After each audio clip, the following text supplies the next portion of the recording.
Hey everybody, my name is Beans. I'm a Valorant and RPG streamer. I stream Sunday to Friday at 6 p.m. Pacific Standard Time till, whenever we in the mornings. Well, welcome. Thank you so much for being here today. Thank you. Thank you for having me. Yeah. All right. So go ahead and tell me your username if you're an affiliate or partner on Twitch, how long you've been streaming, and your average viewers and current followers. Yeah, my name is Beans. My username is beansedd, Beansedd. That comes from a fun little tidbit of my friends saying, "You got beans," because enemies get killed by me. I'm currently an affiliate. I've been streaming for 2 years, and I'm averaging 5 viewers at 139 followers. Nice. Perfect. All right. So let's talk about analyzing your data for a second. Do you do that, and how do you incorporate that into your stream? Yeah, I analyze my data very lightly. I usually post stream and then the day after said stream, so like in the morning and whatever, I like to go into my analytics from the stream before, check out my monthly analytics, how well the previous stream did, and then check up on my tags, see how that engagement is working, and then I usually go over to my Twitter and check out how my tweets are engaging and performing over there in relation to my stream. Okay, nice. And what are you looking for when you look on Twitter? Mainly, I'm looking for how many people are viewing my live tweets versus my general tweets. I find that the best way that I go about it now from my analytics is instead of just tweeting out I'm live with like a fun picture or something, it's more fun to say like a fun comment with a picture or a fun just like general tweet and then replying under that tweet with my live notification and link. I find a lot more engagement in that way because when I go to look at those statistics, I'm looking at how many people are actually viewing the tweet, because now you can look at the views. Mm-hmm. And I find that people view the tweets that I send out that aren't having my Twitch link in them tend to perform better and get spread across people's timelines more. And then, if they're seeing that, then they'll see the reply under with my nice little twitch.tv. Yeah. Okay, so you're talking about engagement. How do you engage your audience, whether that's on social media or on Twitch? Yeah, well, while I'm streaming, I think a big thing is that I am checking my Twitter and tweeting and replying and engaging with other creators when I have the downtime, if chat's not really active or if I'm in queue or something.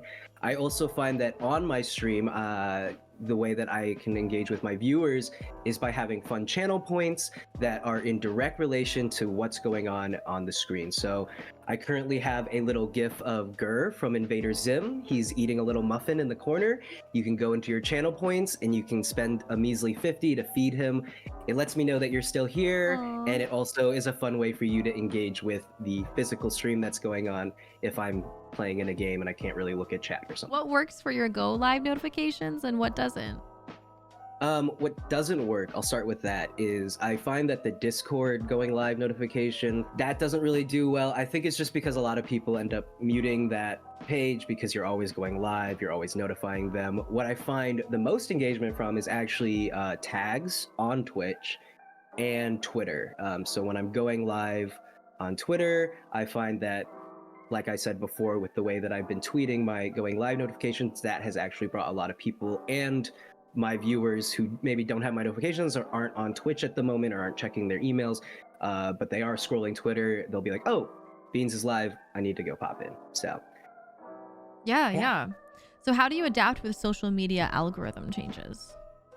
oh man, I mean, that is like the creator's bane of existence is Yeah. the constant algorithm changes. Right now, I have noticed that TikTok is the way, and posting 3 times a day, every day, is really how you maximize that engagement. Twitter, I think Twitter is one of those things where if you're not tweeting, especially with the way the new Twitter works with the For You page timeline and the like general, like your followers type timeline, the best thing to do is just be tweeting as much as you can, talking about things, replying to other people, replying to people in your community. What tags work best for you and your channel? The tags that work best for my channel are definitely the Korean tab, given that I'm Korean. Although I do find that people are disappointed to find out that I speak French and not Korean fluently. That's kind of cool though. What?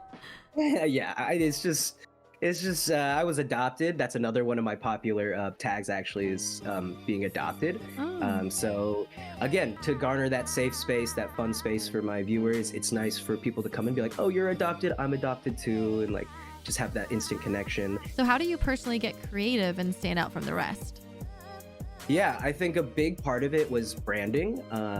So, like I said, I streamed for 2 years. I didn't hit affiliate until much recently, and I rebranded myself about 6 months ago. And I was really nervous to do so because I had already kind of been streaming for a couple years and building up this viewer and this audience under my former name, which was Hi, I'm Paul. So when I switched to Beans, everything became more clear, and now everything is like beans themed, making sure that I find an identity and a brand that my viewers can connect with, other people can connect with, and then also me myself. So how do you introduce yourself to other content creators and make friends?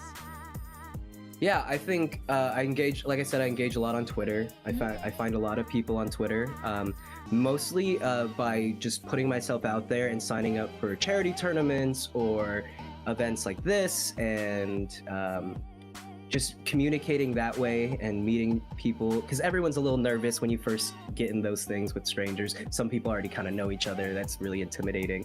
But I genuinely find that if you're in the same community, a lot of people are really open and accepting and want to make friends. If you're in a public space, if you're outside in the world, just having a casual conversation and you bring that up, I don't think there should be any shame in that, and you should be confident in that, because I know there's some stigmas around that. People might be scared to be like, yeah, I play games, that's what I do, and but don't be confident.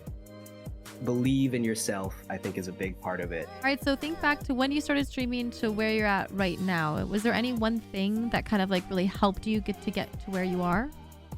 Yeah, I think, as I mentioned before, like the rebrand was Mhm. huge. Finding something that people can connect with and is easy for them to remember.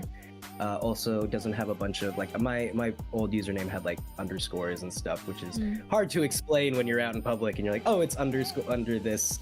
Just finding something cohesive. Mhm.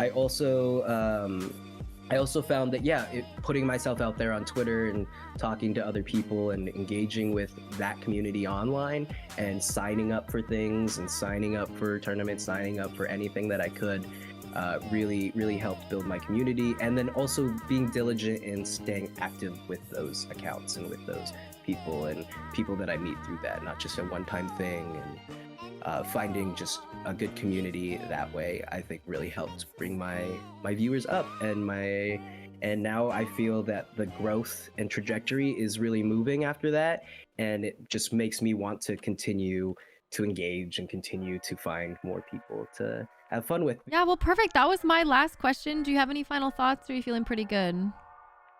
Feeling pretty good. I'm feeling pretty good. Did I clear everything? Yeah, you did great. Okay, well, thank you. Thank you so much for doing this. We're going to say goodbye to YouTube and Yeah. I'll talk to you right afterwards. Okay. Awesome. Yeah, all right. Say bye, Thank you. YouTube. Bye, YouTube.